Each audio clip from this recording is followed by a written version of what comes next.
నమస్కారం, వార్తలకు స్వాగతం. ముందుగా ముఖ్యాంశాలు. Delhi CM Arvind Kejriwal press meet, ప్రధాని మోదీపై విమర్శలు. మాజీ మంత్రి కేటీఆర్ ప్రెస్ మీట్, పలు అంశాలపై వివరణ. YCP leader Ambati Rambabu media సమావేశం నిర్వహించారు. ఈ సందర్భంగా పలు అంశాలపై ఆయన మాట్లాడారు. చాలా పెద్ద ఎత్తున హింస చెలరేగింది. కొన్ని సందర్భాల్లో పోలీసులు కంట్రోల్ చేయలేక చేతులు ఎత్తేసినటువంటి సందర్భం కూడా కనిపిస్తుంది. ముఖ్యంగా అనంతపూర్లో కానీ, పర్టికులర్గా పలనాడు జిల్లాలో ఉన్న ఎస్పీని, అనంతపూర్లో ఉన్న ఎస్పీని ఎన్నికలకు ముందు ఎన్నికల కమిషన్ మార్చారు. ఇంకా పలు చోట్ల కూడా ఐపీఎస్ అధికారులను మార్చారు. దేనికోసం మార్చారు అంటే, పురంధరేశ్వరి గారు భారతీయ జనతా పార్టీ రాష్ట్ర శాఖ అధ్యక్షురాలు, చంద్రబాబు నాయుడు గారి వదిన గారు, చంద్రబాబు నాయుడు గారితో కలిసి, వీళ్ళు కలిసే ఉన్నారనుకోండి. ఎందుకంటే భారతీయ జనతా పార్టీ, తెలుగుదేశం, జనసేన కలిసి కూటమిగా వచ్చారు. వీళ్ళిద్దరూ కలిసి ఎన్నికల కమిషన్కు ఫిర్యాదు చేశారు. ఎవరైతే ఐపీఎస్ అధికారులు ఉన్నారో వీళ్ళందరూ కూడా ప్రభుత్వానికి తొత్తులుగా ఉన్నారు, వారికి అనుకూలంగా ఉన్నారు. కాబట్టి వారిని మారిస్తే తప్ప నిష్పక్షపాతంగా ఎన్నికలు జరగవు అనేటువంటి ఆర్గ్యుమెంట్ను తీస్తే సహజంగానే ఎన్నికల కమిషన్ కొంత బిలీవ్ చేసి ఉండవచ్చు. ఈ మార్పులన్నీ చేశారు. ఇక్కడ గమనించాల్సిన అంశం ఏమిటంటే, ఎక్కడైతే పురంధరేశ్వరి పిటిషన్ మీద మార్పులు చేశారో ఆ ప్రాంతంలోనే హింస ప్రజ్వరిల్లింది. Note this point. ఇవాళ మనం ఫర్ ఎగ్జాంపుల్ అనంతపూర్ తీసుకున్నాం, ఫర్ ఎగ్జాంపుల్ పల్నాడు తీసుకున్నాం. పల్నాడులో నేను this is the third time I'm going to contest, మూడోసారి నేను పోటీ చేయబోతున్నాను. గత 2 ఎన్నికల అనుభవం నాకుంది. ఏ రోజుని కూడా ఇంత పెద్ద ఎత్తున హింస జరిగినటువంటి సందర్భం లేదు. మొన్న ఎన్నికల్లోనే భారీ ఎత్తున హింస జరిగింది. ఎందుకు జరిగింది? కారణం ఏంటి? కొత్తగా ఎస్పీ వచ్చారు. పాత ఎస్పీ పక్షపాత ధోరణితో ఉంటాడని మార్చేశారు. కొత్త ఎస్పీని ఇస్తే బలంగా ఉండాలి కదా, ప్రశాంతంగా జరగాలి కదా. ఎందుకు పూర్వం కన్నా ఎక్కువ హింస జరిగింది అనేది ఇక్కడ పాయింట్ అని మనం చేస్తున్నాం. అంటే ఈ మార్పులు చేర్పుల మీదే కుట్ర జరిగిందా? తెలుగుదేశం, భారతీయ జనతా పార్టీ, పురంధరేశ్వరి గారు, పవన్ కళ్యాణ్ గారు కలిసి కుట్ర చేశారా? కుట్ర చేసి ఈ పిటిషన్లు పెట్టి ఏదో ఒక విధంగా తమ ఓట్లను, ఫాల్స్ ఓట్లను గందరగోళాలు చేసి ఓట్లు వేయించుకోవడం ద్వారా గెలవాలని అనుకున్నారా అనేటువంటి సందేహాలు కలుగుతా ఉన్నాయి. ముఖ్యంగా పల్నాడులోకి వస్తే, నర్సరావుపేట పార్లమెంటు నియోజకవర్గం వైఎస్ఆర్ కాంగ్రెస్ పార్టీకి చాలా strong constituency. Everybody knows it. 7కి 7 గెలిచాం పోయిన ఎన్నికల్లో. ఇవాళ కూడా 7కి 7 గెలిచే పరిస్థితి ఉన్నది అని మాకన్నా బాగా తెలిసిన వ్యక్తి అటు పోటీ చేసిన మా పార్టీ వ్యక్తే ఉన్నదాకా.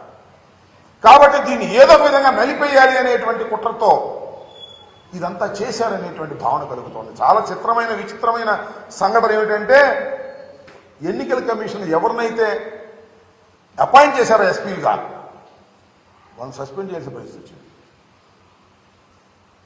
ఇది చరిత్రలో నేను ఎప్పుడు ఎక్కడ చూడలా. ఎన్నికల కమిషన్ అంతకు ముందు ఉన్నటువంటి ఐపీఎస్ ఆఫీసర్లు పక్షపాతంగా వ్యవహరిస్తారేమో అనే అనుమానంతో మంచి చరిత్ర కలిగినటువంటి ఐపీఎస్ ఆఫీసర్లను ఎస్పీలుగా వేస్తే వాళ్ళు విధి నిర్వహణలో ఫెయిల్ అయ్యారని భావించి, ప్రాథమిక సమాచారం ఉందని భావించి వాళ్ళని సస్పెండ్ చేశారు. ఊరినే బదిలీ కూడా కాదు, they suspended from the service at present. ఎంత విచిత్రమైన విషయం. దీన్ని ఏ విధంగా భారత ప్రజాస్వామ్యంలో భావించాలని అడుగుతా ఉన్నా. దీని వెనుక నేను ఒకటే మనవి చేస్తున్నా, నేను ఓడిపోతాను అని అనుకున్న రోజున నారా చంద్రబాబు నాయుడు గారు రాక్షసంగా వ్యవహరిస్తాడు. తనకు అధికారం రాదు అనుకున్నప్పుడు హింసను ప్రజ్వలింపజేస్తాడు. ఇది నారా చంద్రబాబు నాయుడు గారి చరిత్ర. ఇవాళ పలనాడులో హింస జరగడానికి కారణం నారా చంద్రబాబు నాయుడు గారు, అదేవిధంగా పురంధరేశ్వరి గారు. ఇక్కడ మార్పుల వల్లే ఇంత హింస జరిగిందని నేను మనం చేస్తున్నాను. ఎంత ఆశ్చర్యం అండి. పోలింగ్ రోజున అలో లక్ష్మణ అని అల్లాడుతుంటే, తలలు పగిలిపోతుంటే పోలీసులు దించుకోలేకపోయారు. కొన్ని ప్రాంతాల్లో మాచర్లలో కానీ లేకపోతే మన గురజాలలో కానీ. జనసేన లీడర్ మీడియా సమావేశం నిర్వహించారు. ఈ సందర్భంగా పలు అంశాలపై ఆయన మాట్లాడారు. అందరికీ నమస్కారం. ఎన్నికలు ముగిశాయి. దాదాపు 82% ఓట్లు పోలయ్యాయి. ఇది ప్రజాస్వామ్యంలో మంచి పరిణామం. కానీ ఇదే సమయంలో ప్రజలందరం చాలా అప్రమత్తంగా ఉండాలి. ఎందుకంటే పోలింగ్తోనే ఎలక్షనీరింగ్ పూర్తి కాలేదు, కౌంటింగ్ కూడా ఉంది. ఓటమి కళ్ల ముందు కనిపించడంతో వైసీపీ అసురగణం ఎంతటి అరాచకానికి ఒడిగొడుతుందో పల్నాడు, తాడిపత్రి, తిరుపతిలో చూసాం. సైకోపాత్ అనే మాట మనం వింటూ ఉంటాం. ఈ జగన్మోహన్ రెడ్డి కూడా ఆ కోవలోకి వస్తాడో లేదో తెలియదు, కానీ ఖచ్చితంగా అతను ఒక సోషియోపాత్. ప్రజలను కులాలుగా, వర్గాలుగా, పార్టీల వారీగా విడదీసి చిచ్చులు పెట్టి ఆనందించే రకం. అతనిలో ఆ మానసిక స్థితిని మొదట్లో ఎవరు గుర్తించలేకపోయారు. ఆ వ్యాధిని తన అసురగణానికి కూడా అంటించాడు. ఈ సోషియోపాత్ మానసిక స్థితి రోజు రోజుకి ముదిరిపోయింది. ఓటమి కనిపిస్తుండటంతో వైసీపీ ముఠాలు ఉన్మాదంతో ప్రజల ఇళ్ల మీద పడి అరాచకం సృష్టిస్తున్నాయి. మాచర్ల వైసీపీ ఎమ్మెల్యే సంబంధీకుల ఇళ్లలో పెట్రోల్ బాంబులు దొరికాయంటే ఫలితాలు వచ్చాక వీళ్ళు ఎంత రాక్షసత్వానికి తెగబడబోతున్నారో ప్రజలు గ్రహించాలి. తాడిపత్రిలో పోలీసులు కూడా తమను తాము రక్షించుకునేందుకు అగచాట్లు పడ్డారు. అంటే వైసీపీ ఎంతగా రెచ్చిపోతుందో అర్థం చేసుకోవాలి. వైసీపీకి ఓటు వేయలేదని తెలిసి ఇళ్లలో చొరబడి మహిళలను, పిల్లల్ని అందరినీ చావుగొట్టే పైశాచికత్వాన్ని పెంచింది ఎవరు? ఖచ్చితంగా ఈ జగన్మోహన్ రెడ్డి అనే చెప్పాలి. విశాఖపట్నంలోని కంచరపాలెంలో ఓ కుటుంబం కూటమి అభ్యర్థులకు ఓటు వేసిందని తెలిసి వైసీపీ గుండాలు ఆ ఇంట్లో మహిళలను, చదువుకుంటున్న పిల్లలపై దుర్మార్గంగా దాడి చేసింది. గర్భంతో పుట్టింటికి వచ్చిన మహిళపైన తీవ్రంగా దాడి చేశారు. అంటే వైసీపీ రాక్షసత్వం ఏ స్థాయిలో ఉందో తెలుసుకోండి. ఇలాంటివన్నీ తెలుసుకొని చిక్కటి చిరునవ్వులు చెందించే వ్యక్తిని ఏమనాలి? మహేష్ బాబు స్పైడర్ సినిమాలో విలన్ సూర్య గుర్తొస్తున్నాడు కదూ. ఉత్తరాంధ్ర నుంచి రాయలసీమ వరకు ఎన్నికల అనంతరం హింసను ప్రేరేపించడంలో వైసీపీ ఓటమి కనిపిస్తుంది. రాబోయే ఓటమిని కప్పిపుచ్చుకునేందుకే ఈ దాడులు చేస్తుంది. ఈవీఎంలు భద్రపరిచిన స్ట్రాంగ్ రూమ్స్ దగ్గర కూడా భద్రత పటిష్టంగా ఉంచాలి. అక్కడ సెంట్రల్ గవర్నమెంట్ వారిది 3 ఇంచుల సెక్యూరిటీ ఉంది. అయినా కూడా అక్కడ మన కూటమి పార్టీల ప్రతినిధులు నిరంతరం పహరా ఉండాలి. ముఖ్యంగా మన జన సైనికులకి, వీర మహిళలకి నా అభ్యర్థన ఏంటంటే, ఎక్కడైతే జనసేన పోటీ చేసిన ప్రాంతాల్లోని ఈవీఎంస్ భద్రపరిచిన స్ట్రాంగ్ రూమ్స్ ఉన్నాయో అక్కడ మన జన సైనికులు వాలంటీరింగ్ చేసి కాపులాగా కూర్చోవాలి. ఈ అవకాశాన్ని ముఖ్యంగా మనం వదులుకోవద్దు, వాడుకుందాం. ఈ వైసీపీ దుర్మార్గులను ఏ దేశంలోనూ తేలిగ్గా తీసుకోవద్దు. వాళ్ళు ఏ అరాచకానికైనా, దౌర్జన్యానికైనా తెగబడతారు. ఆ మధ్యన అంటే 2-3 ఏళ్ల క్రితం అమెరికన్ ప్రెసిడెన్షియల్ ఎలక్షన్స్లో కూడా ఎక్స్ ప్రెసిడెంట్ డొనాల్డ్ ట్రంప్ ఇలాంటి లక్షణాలే కనబరిచాడు. ఎన్నికల్లో ఓడిపోతున్నాను అని తెలిసాక కూడా నేనే గెలుస్తున్నాను, గతం కంటే గట్టిగా ఓట్లు వచ్చాయని ప్రచారం మొదలెట్టాడు. ఫలితాలు వచ్చాక కూడా నానా యాగి చేసి కుర్చీ వదలంటే వదలని అలాగే భీష్మించి కూర్చుంటే వైట్ హౌస్ నుంచి పంపేశారు. దాదాపు ఇలాంటి లక్షణాలే మన ఆపద్ధర్మ ముఖ్యమంత్రి జగన్మోహన్ రెడ్డి కూడా ప్రదర్శిస్తున్నాడు. అందుకే మొన్నటికి మొన్న ఐపాక్ మీటింగ్లో కూడా తన పార్టీ గెలుస్తుందని గొప్పలు చెప్పాడు. అతని మానసిక స్థితిని వంట పట్టించుకున్న ఉత్తరాంధ్ర నాయకుడు ప్రమాణ స్వీకార ముహూర్తం, విశాఖలో స్థలం అన్నీ ప్రకటించేశాడు. జూన్ 4 తర్వాత వీళ్ళందరినీ విశాఖలో ఉన్న ఆ ఆసుపత్రుల్లో చేర్చాల్సిందే. ట్రంప్ లాగే జగన్ కూడా కుర్చీ వదులుకోవడానికి ఇష్టపడ్డాం. తన ఉన్మాద బృందంతో రాష్ట్ర వ్యాప్తంగా దాడులు, హింసకు తెగబడే ప్రమాదం లేకపోలేదు. దీనిపై కేంద్ర ప్రభుత్వానికి ఖచ్చితమైన సమాచారం ఉంది. అందుకే వచ్చే నెల 15వ తేదీ వరకు కేంద్ర బలగాలను మోహరించాలని చెప్పింది. మన వంతుగా కౌంటింగ్ ముగిసే వరకు కౌంటింగ్ కేంద్రాల దగ్గర, పార్టీ కార్యాలయాల దగ్గర కూటమి శ్రేణులు అప్రమత్తంగా ఉంటూ ప్రతి కూటమి కార్యకర్త ఈ కేంద్రాలను పర్యవేక్షిస్తూ ఉండాలి. ఆంధ్రప్రదేశ్ రాష్ట్రం ఈ అరాచక శక్తుల చేతుల నుంచి అభివృద్ధి సాధకుల చేతులకు మారే సమయం దగ్గరలోనే ఉంది. అందరం ఆ శుభగడి కోసం వేచి చూద్దాం. జై జనసేన, జై హింద్. బీజేపీ రాష్ట్ర అధ్యక్షుడు కిషన్ రెడ్డి మీడియా సమావేశం నిర్వహించారు. ఈ సందర్భంగా పలు అంశాలపై ఆయన మాట్లాడారు. వాళ్ళు కానీ కాంగ్రెస్ పార్టీ వాళ్ళు కానీ కాబట్టి మనవి చేస్తా ఉన్నాను, ఈ రాష్ట్రంలో ఈరోజు ప్రధానంగా నిర్మాణాత్మకంగా ప్రతిపక్ష పాత్ర పోషించేది ఈరోజు ఇప్పుడు ఉన్నటువంటి పరిస్థితుల్లో ఏకైక పార్టీ నరేంద్ర మోడీ గారి నాయకత్వంలో భారతీయ జనతా పార్టీ మాత్రమే మనవి చేస్తున్నాం.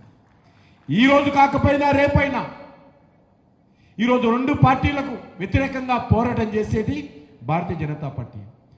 కాంగ్రెస్ పార్టీ, బీఆర్ఎస్ పార్టీ రెండు పార్టీల డిఎన్ఏ ఒకటే. మనం మొదటి నుంచి చెప్తా ఉన్నాం. రేవంత్ రెడ్డి విపరీతంగా ప్రచారం చేశాడు, బీజేపీ బీఆర్ఎస్ ఒకటే, బీజేపీ బీఆర్ఎస్ ఒకటే. ఎందుకంటే రేవంత్ రెడ్డికి కాంగ్రెస్ పార్టీకి గోబుల్స్ ప్రచారం చేయడంలో చాలా దిట్టలు. కేసీఆర్, రేవంత్ రెడ్డి ఇద్దరు ఒకటే. బురద చల్లడము, బట్టగాల్చి ముఖం మీద వేయడము, అబద్ధాలు ప్రచారం చేయడము, ఇద్దరు కూడా మాటలతో రాజకీయాలు చేస్తున్నారు తప్ప నిర్మాణాత్మకంగా రాజకీయాలు వీళ్ళకి రాదు. ఈరోజు రేవంత్ రెడ్డి ఏం చెప్పాడు? బీఆర్ఎస్ బీజేపీ ఒకటే ఒకటే అని ప్రచారం చేశారు. ఆఖరి ఏమైంది? ఎవరు ఒకటయ్యారు?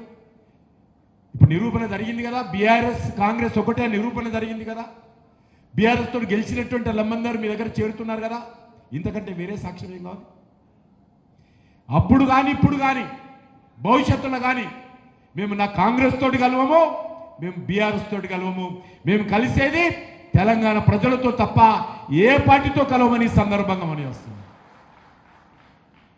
ఈ రాష్ట్రంలో వచ్చేటువంటి శాసనసభ ఎన్నికల వరకు భారతీయ జనతా పార్టీ మా 8 మంది ఎమ్మెల్యేలు ఎవరైతే ఉన్నారో, మా ఎమ్మెల్సీలు ఎవరైతే ఉంటారో, మా పార్టీ కార్యకర్తలు ఎవరైతే ఉంటారో, మా పార్టీ నాయకత్వం ఏదైతే ఉంటుందో ఖచ్చితంగా బీఆర్ఎస్ పార్టీ తెలంగాణ ప్రజల పక్షాన నిలబడే ప్రసక్తి లేదు. ఎందుకంటే వాళ్ళందరూ కూడా కాంగ్రెస్ పార్టీలో చేయబడుతున్నారు. కాబట్టి మిగిలేది పోరాటం చేసేది తెలంగాణ ప్రజలకు ఉండేది భారతీయ జనతా పార్టీ మాత్రమే. తప్పకుండా తెలంగాణ ప్రజల పక్షాన నిలబడి ఈరోజు తెలంగాణ కోసం, తెలంగాణ ప్రజల కోసం, తెలంగాణ అభివృద్ధి కోసం పోరాటంగా నిలబడేది బీజేపీ మాత్రమే. అందుకే మనం చాలా స్పష్టంగా ఉండాలి. నేను తెలంగాణ విద్యావంతులకు, మేధావులకు ఇక్కడ నుంచి మనవి చేస్తా ఉన్నాను. తెలంగాణ గడ్డలో ఈ వరంగల్ అడ్డ ఏదైతున్నదో ఖచ్చితంగా ఇది తెలంగాణ ఉద్యమానికి వేదికగా నిలబడినటువంటి అడ్డ. ఇది అనేక సంవత్సరాలు ఇక్కడ మరి ప్రత్యేక తెలంగాణ కావాలని చెప్పి ఇక్కడి నుంచే ప్రారంభమైంది ఉద్యమం. ఇక్కడి నుంచే తెలంగాణ అంతా అంటుకున్నది. 3 కోట్ల మంది, 3 కోటి ప్రజలందరూ కూడా ఏకమై, సకల జనులు ఏకమై ఆ రోజు తెలంగాణ ఉద్యమంలో కీలక పాత్ర పోషించింది ఇక్కడి నుంచే ప్రారంభమైంది. కాబట్టి ఇక్కడి నుంచి కూడా నేను మనవి చేస్తా ఉన్నాను, మేధావులందరూ కూడా ఈరోజు భారతీయ జనతా పార్టీకి అండగా ఉండాల్సిన అవసరం ఉంది. ఏ లక్ష్యం కోసమైతే మీరు తెలంగాణ రావాలని కోరుకున్నారు, ఏ త్యాగాలు చేసి తెలంగాణ సాధించుకున్నాము, ఆ త్యాగాల్లో బీఆర్ఎస్ హయాంలో కానీ కాంగ్రెస్ పార్టీ హయాంలో కానీ అవి ఫుల్ఫిల్ కావు, అది సాధన జరగదు. ఈ రెండు పార్టీలు కూడా కుటుంబ పార్టీలు, ఈ రెండు పార్టీలు కూడా అవినీతి పార్టీలు, ఈ రెండు పార్టీలు కూడా స్వార్థ రాజకీయాల కోసం పనిచేసేటువంటి పార్టీలు, ఈ రెండు పార్టీలు కూడా అబద్ధాలు ప్రచారం చేసి అబద్ధాలతో ఈరోజు రాజ్యం వేయాలనుకున్నటువంటి పార్టీలు. ఒక్క భారతీయ జనతా పార్టీ ఆ రోజు పార్లమెంటులో తెలంగాణ బిల్లు వచ్చినప్పుడు నిర్మాణాత్మకంగా నిస్వార్థంగా నిలబడి ఈరోజు తెలంగాణ ప్రజల గుండె చప్పుడై సుష్మా స్వరాజ్ గారి నేతృత్వంలో, రాజ్నాథ్ సింగ్ గారి నేతృత్వంలో, అద్వానీ గారి నేతృత్వంలో ఆ రోజు పార్లమెంటులో తెలంగాణకు అనుకూలంగా ఓటు చేసినటువంటి పార్టీ ఏకైక పార్టీ భారతీయ జనతా పార్టీ. ఐక్యంగా నిలబడినటువంటి పార్టీ. కాంగ్రెస్ పార్టీ చీలిపోయింది, మిగతా అన్ని పార్టీలు చీలిపోయాయి, కానీ ఐక్యంగా నిలబడినటువంటి పార్టీ భారతీయ జనతా పార్టీ. కాబట్టి తెలంగాణ సాధనలో చిత్తశుద్ధితో జాతీయ పార్టీగా ఆ రోజు జేఏసీలో ఉండి పోరాటం చేశాం. ఈరోజు తెలంగాణ అభివృద్ధి కోసం కూడా చిత్తశుద్ధితో పోరాటం చేస్తున్నాం. నరేంద్ర మోడీ గారి నాయకత్వంలో ఈరోజు 10 లక్షల కోట్ల రూపాయలు ఈరోజు తెలంగాణ కోసం ఖర్చు పెట్టినటువంటి ప్రభుత్వం నరేంద్ర మోడీ గారి ప్రభుత్వం. ఇదే వరంగల్లో మెగా టెక్స్టైల్ పార్క్, దేశంలో 7 టెక్స్టైల్ పార్కులు వస్తే ఒక పార్కు వరంగల్కి తీసుకురావడం జరిగింది, మోడీ గారు ఇచ్చారు. రైల్వే మ్యానుఫ్యాక్చరింగ్ యూనిట్ ఇంటిగ్రేటెడ్ యూనిట్గా ఈరోజు ఇక్కడ రైల్వే వ్యాగన్స్ కానీ, రైల్ ఇంజన్స్ కానీ, రైల్ కోచ్లు కానీ తయారు చేసేటువంటి ఇంటిగ్రేటెడ్ యూనిట్ ఇక్కడ ప్రధానమంత్రి గారు వచ్చి స్వయంగా శంకుస్థాపన చేశారు. ఇదే ఉమ్మడి వరంగల్ జిల్లాలో సమ్మక్క సారక్క కేంద్రీయ గిరిజన విశ్వవిద్యాలయం శాంక్షన్ చేసి ఈ సంవత్సరమే, ఈ విద్యా సంవత్సరమే అడ్మిషన్స్తో ప్రారంభం కాబోతున్నది. ప్రారంభమైంది. నేను స్వయంగా వెళ్ళి ఆ యొక్క క్యాంపస్ను ప్రారంభించిన విషయాన్ని మనం చేస్తున్నాం. ఈ సంవత్సరం అడ్మిషన్స్ అవుతాయి.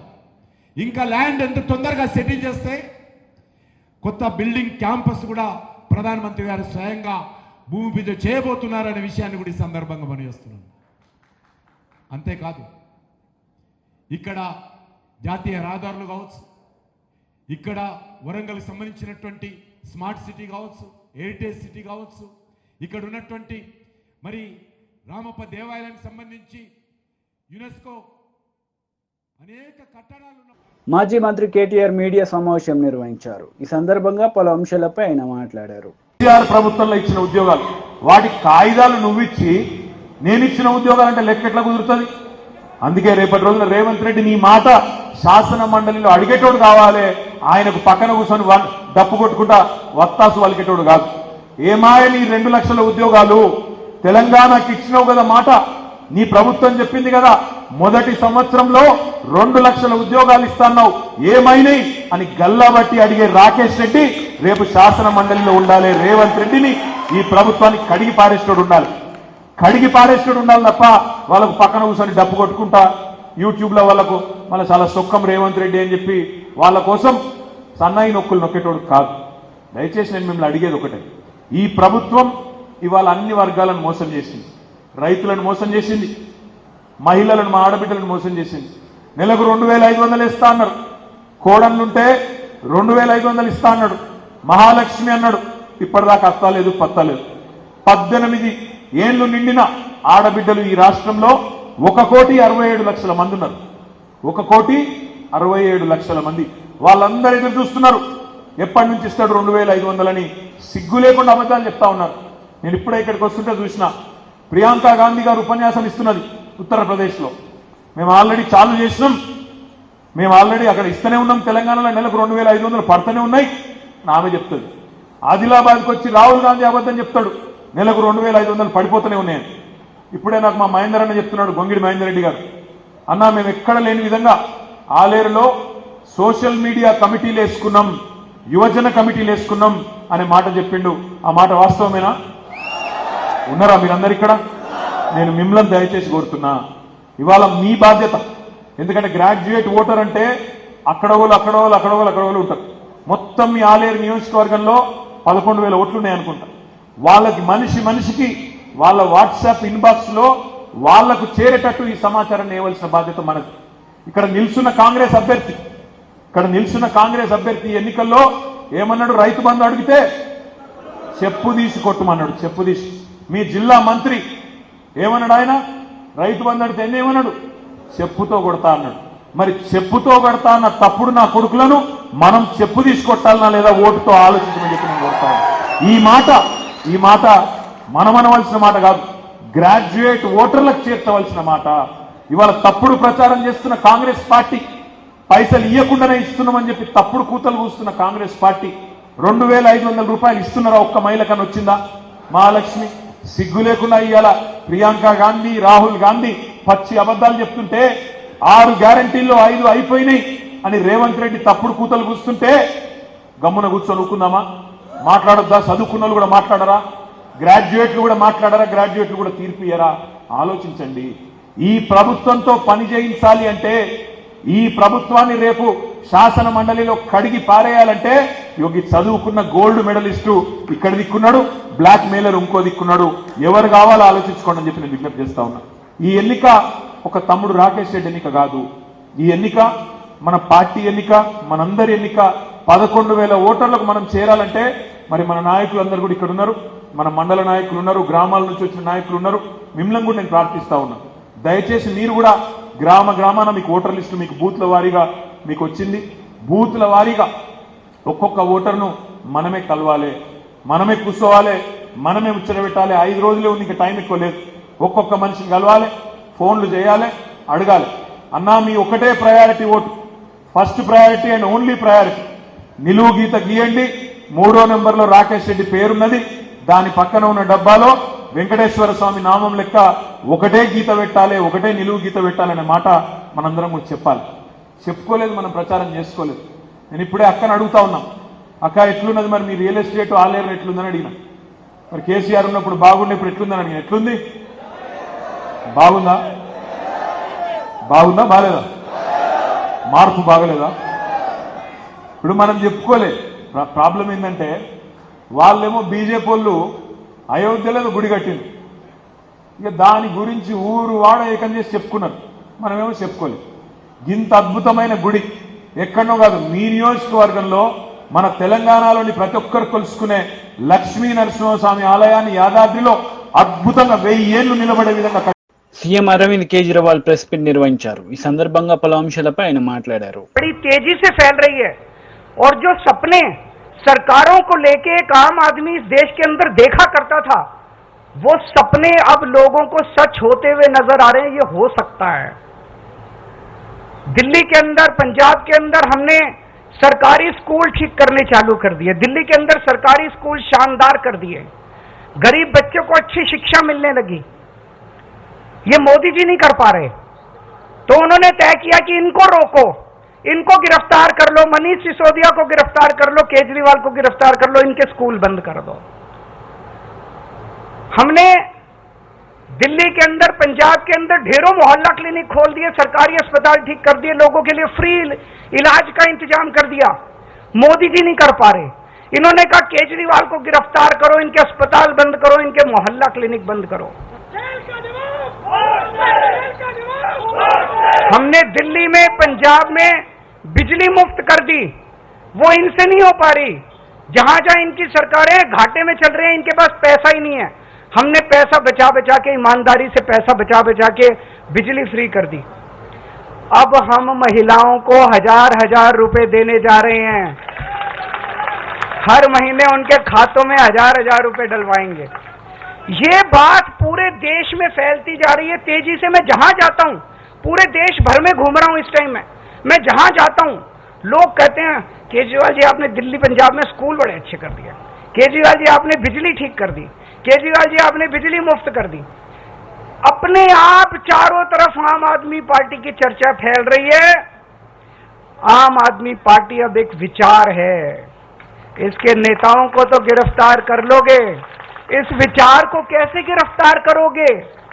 विचार को गिरफ्तार नहीं किया जा सकता. गीता में भी लिखा है, इसको कैद नहीं कर सकते, इसको जला नहीं सकते, इसको काट नहीं सकते, इसको गीला नहीं कर सकते. ये विचार है, इसको कैद नहीं कर सकते. ये चारों तरफ फैल रहा है पूरे देश के अंदर. ये एक ऐसा विचार है जिसका विनाश नहीं किया जा सकता. ये अपने आप फैलता जा रहा है विचार. मैं प्रधानमंत्री जी को कहना चाहता हूं, आप एक नेता को गिरफ्तार करोगे, मेरी भारत मां की कोख इतनी ज्यादा वो है कि 100 नेता पैदा होंगे इस कोख से. आप एक केजरीवाल को गिरफ्तार करोगे, 100 केजरीवाल पैदा होंगे इस देश के अंदर. 1000 केजरीवाल पैदा करेगी मेरी भारत मां. आप करके देख लो. पिछले कुछ सालों में, जब से हम 2015 से सत्ता में आए हैं, कितने आरोप लगाए इन्होंने, कितने केजरीवाल भ्रष्टाचारी है. केजरीवाल ने बसों में घोटाला कर दिया, पानी में घोटाला कर दिया, बिजली में घोटाला, पता नहीं कितने आरोप लगाए. कुछ नहीं चिपका, कुछ नहीं चिपका. जनता बेवकूफ थोड़ी है, कुछ नहीं चिपका. इन्होंने इतने आरोप लगाए. अब कह रहे हैं कोई शराब घोटाला हो गया, शराब घोटाला हो गया. जनता पूछ रही है इनसे, अब मैं हमें जवाब देने की, जनता पूछ रही है भाई शराब घोटाला हो गया, पैसा कहां है, कहां गया वो पैसा? खुद ही जाके ये सुप्रीम कोर्ट में कहते हैं हाँ जी पैसे की तो कोई रिकवरी नहीं हुई. तो क्या हवा में हो गया क्या शराब घोटाला? कहीं बाकी रेड वेड मारते हैं ये, कहीं नोटों की गड्डियां मिलती हैं, कहीं ज्वेलरी मिलती है, यहां तो कुछ भी नहीं मिला. चवन्नी नहीं मिली. कहते हैं 100 करोड़ का घोटाला हो गया, 1000 करोड़ का 1000 रुपए भी नहीं मिले, 100 रुपए भी नहीं मिले. कहां गए सारे पैसे? बिल्कुल फर्जी केस इन्होंने बना बना के हमारे लोगों को गिरफ्तार किया। पंजाब चुनाव के पहले याद करो, पिछले 2022 में जब पंजाब चुनाव हुए थे, इन्होंने एक अबोहर के अंदर रैली में चुनाव के 3 दिन पहले प्रधान వార్తలు ముగించే ముందు ముఖ్యాంశాలు మరోసారి. Delhi CM Arvind Kejriwal press meet, ప్రధాని మోదీపై విమర్శలు. మాజీ మంత్రి కేటీఆర్ ప్రెస్ మీట్, పలు అంశాలపై వివరణ. ఈ వార్తలు ఇంతటితో సమాప్తం. తిరిగి ప్రసారమయ్యే వార్తల్లో మళ్ళీ కలుద్దాం. అంతవరకు సెలవు. నమస్తే.